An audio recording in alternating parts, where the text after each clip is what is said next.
My husband cried for the first time in our marriage. After I wore the red dress he bought me to a $500 dinner with my gay best friend, so I let him walk out without a word. That was 8 months ago. Yesterday, his sister texted to ask if I still wanted to be notified when he gets engaged. So I'm going on a romantic date with my friend to show my husband he's wrong. My husband gets super jealous whenever I spend time with other guys, which I honestly don't get. A lot of my male friends are good dudes, people I've met out at bars who are going through tough times and just need someone to help them out. Sometimes I take them on lunches or walks to be there for them, like a good friend should. I understand that it may sound bad, but these guys are genuine friends of mine and neither I nor them have any foul intentions. One of these guys I met is named Alex. Alex is gay, and we met at a club. We kind of just got talking, and by the end of the night I could tell we would make great friends. I told my husband about it the next day, and he seemed less than thrilled that a guy approached me at a club, but once I said he was gay, my husband seemed okay with it. I have known Alex for about 2 years now, and I can confidently say he is my best friend in the whole entire world. He spoils me, buys me things, pays whenever we get coffee or lunch, and all these other things. This would raise some suspicion in most cases, but he is gay, and I believe that. Well, my husband has been less than happy about it. He has grown to hate Alex the most out of any of my male friends, and I cannot understand why. Alex is gay for Christ's sake. Whenever I mention Alex, my husband gets annoyed. Literally last week, my husband came home from work and asked me about my day. I responded by saying that Alex took me to the amusement park and we went to get food. He got mad at it. He did not yell, but did angrily say that Alex is clearly in love with me. He asked me what man buys a girl lunch once a week, takes her to amusement parks, buys her shoes, kisses her on the cheek in photos, gets her a Gucci bag for her birthday, has her meet his family and so on, without liking her. Well, this set off a huge argument with my husband where I defended Alex, saying he is just a good friend, and he is thankful for how I have helped him, and this is his way to repay me for my help. My husband responded sarcastically, repay you by buying you a $700 Gucci bag. Yeah, sure. The argument escalated and we ended up sleeping in separate rooms for a few nights and not speaking much.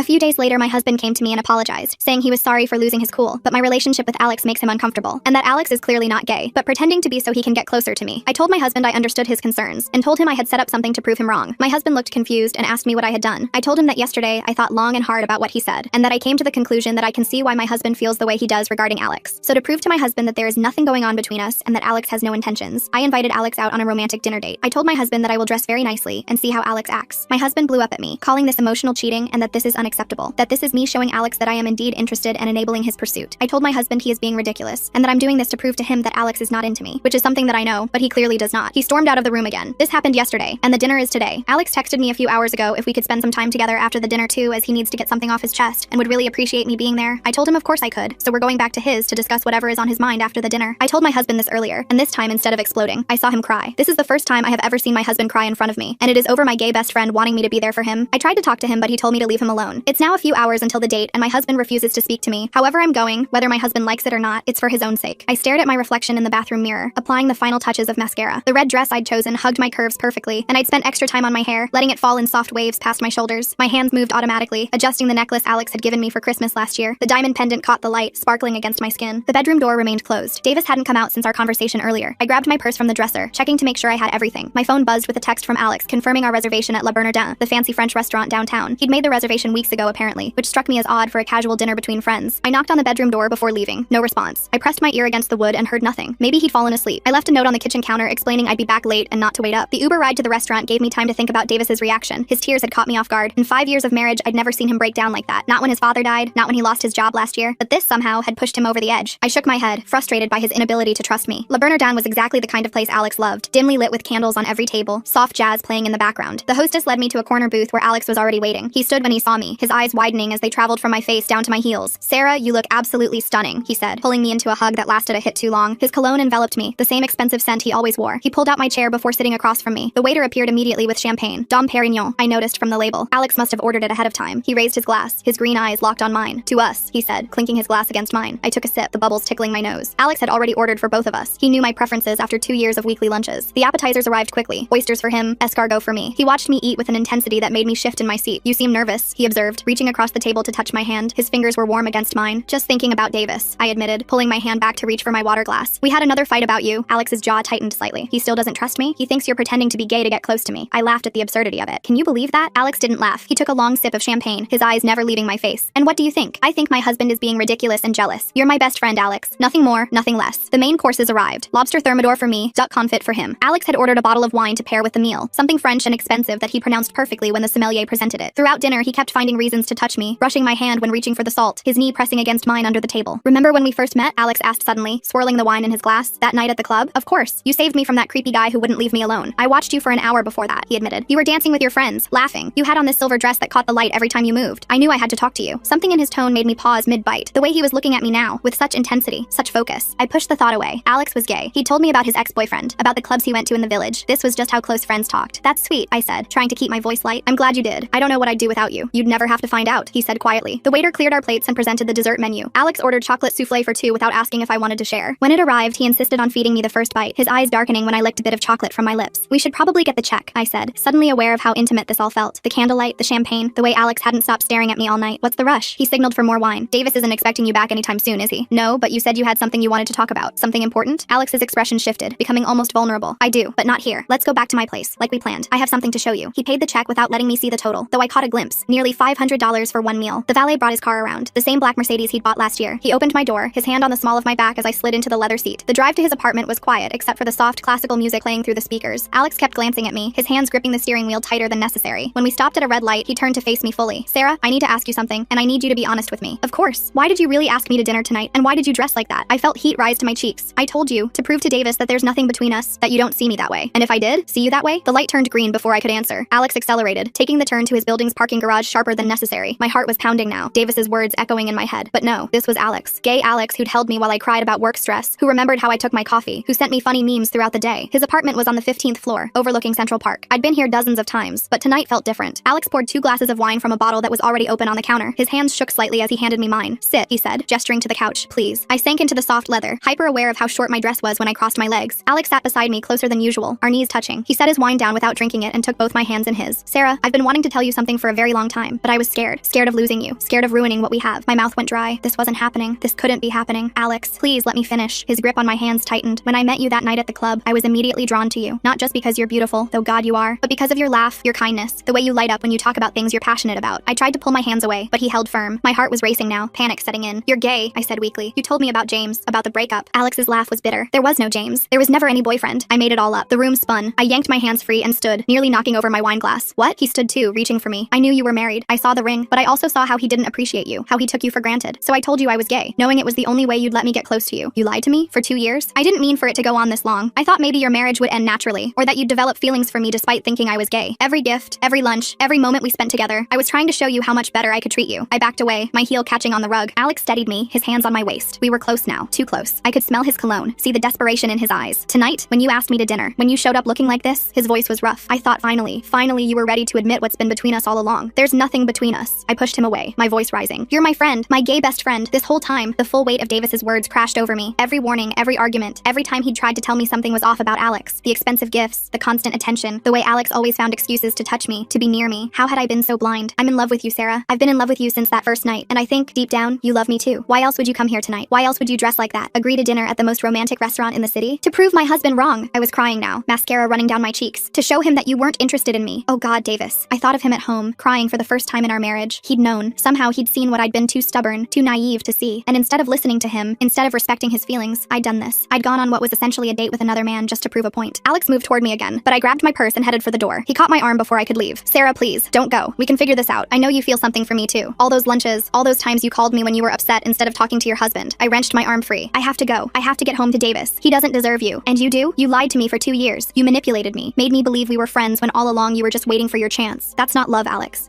I don't even know what that is. I fumbled with the door handle, my hands shaking. Alex didn't try to stop me again. As I waited for the elevator, I heard him call out one last time. I'll be here when you realize the truth, Sarah. When you realize what we could have together. The elevator doors closed on his words. I called an Uber, praying Davis would still be there when I got home. Praying he'd forgive me for being so blind, so stupidly stubborn. The driver kept glancing at me in the rearview mirror, probably wondering why I was crying. The house was dark when I arrived. Davis's car was still in the driveway, which gave me hope. I fumbled with my keys, my hands still shaking. The living room was empty, but I saw light coming from under the bedroom door. I pushed open the bedroom door slowly, my heart hammering against my ribs. Davis sat on the edge of our bed, still in his work clothes, holding something in his hands. As I stepped closer, I realized it was our wedding photo, the one where we're both laughing at something his best man had whispered right before the photographer clicked the shutter. He looked up when he heard me enter. His eyes were red-rimmed but dry now, and there was something different about his expression. Not anger, not even sadness exactly. It was more like resignation, like he'd already made peace with something I was only beginning to understand. You're home early, he said quietly, setting the photo on the nightstand. I thought you'd be at Alex's longer. I stood frozen in the doorway, still in my red dress and heels, makeup streaked down my face. The words tumbled out before I could stop them. Alex's confession, the lies about being gay, how Davis had been right all along. I told him everything, watching his face carefully for any reaction, but he just sat there, listening, his hands folded in his lap. When I finished, the silence stretched between us like a chasm. I waited for him to yell, to say, I told you so, to do something. Instead, he stood up and walked to the closet. That's when I noticed the suitcase on the floor, already half packed with his clothes. Davis, what are you doing? My voice cracked. I started packing while you were gone. He pulled shirts off hangers methodically, folding each one with careful precision. I'm going to stay with my brother for a while. No, please, we need to talk about this. I know I messed up, but now I understand. I'll cut Alex out completely. I'll delete his number, block him on everything. It's not just about Alex, Sarah. He turned to face me, and the calmness in his voice was somehow worse than if he'd been shouting. Do you know how many times we've had this conversation? Not about Alex specifically, but about your friends. Remember Benjamin from the coffee shop? The one who was going through a divorce and needed someone to talk to? I winced. Benjamin had texted me constantly for months, always needing advice or comfort. Davis had asked me to set boundaries, but I'd insisted I was just being a good friend. Or Nicholas from your gym, the one who was struggling with depression and needed hiking buddies? You went on weekend trips with him, Sarah. Overnight camping trips. And when I expressed discomfort, you called me controlling. Each name hit like a physical blow. I remembered them all. The men I'd befriended, helped, spent time with, always with pure intentions on my part, always dismissing Davis's concerns as jealousy. I've spent 5 years watching you give pieces of yourself to other men. Your time, your emotional energy, your attention. And every time I tried to talk to you about it, you made me feel like I was the problem. Like I was some jealous, insecure husband who couldn't handle his wife having male friends. He went back to packing, movements still calm and deliberate. I sank onto the bed, the weight of my choices crushing down on me. But I never cheated, I whispered. I never did anything physical with any of them. Davis paused, a pair of socks in his hand. Do you remember last month when I got that promotion? The one I'd been working toward for 2 years? I nodded, confused by the change in topic. I came home to tell you, and you were on the phone with Alex. I waited in the kitchen for 45 minutes while you talked him through some crisis at work. When you finally hung up, you gave me a quick congratulations and then spent the rest of dinner texting him because he was still upset. The memory hit me like cold water. I'd been so focused on helping Alex that I'd barely acknowledged Davis's achievement. He'd opened a bottle of champagne that sat untouched while I typed out long supportive messages to another man. Or our anniversary 3 months ago, he continued. You left the restaurant early because Benji, another one of your projects, was having a panic attack and needed you. You drove across town at 9 p.m. on our anniversary to sit with him in his apartment. He was suicidal, Davis.